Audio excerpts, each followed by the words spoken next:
तो भाई लोग, नेहा सिंह के काबा के मतलब आज समझ में आ गई कि यूपी में काबा, बिहार में काबा, दिल्ली में काबा, देश में काबा। पहले ये गाना सुन लो।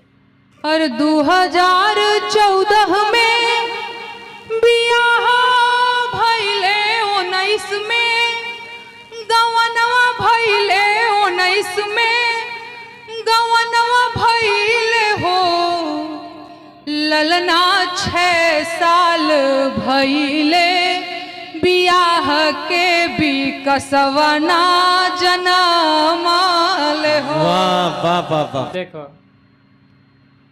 6 साल हो गए बियाह भइले, अभी ले विकासवा ना जन्मल, तो ई काबा काबा कह के लोग से सुनावला से होई।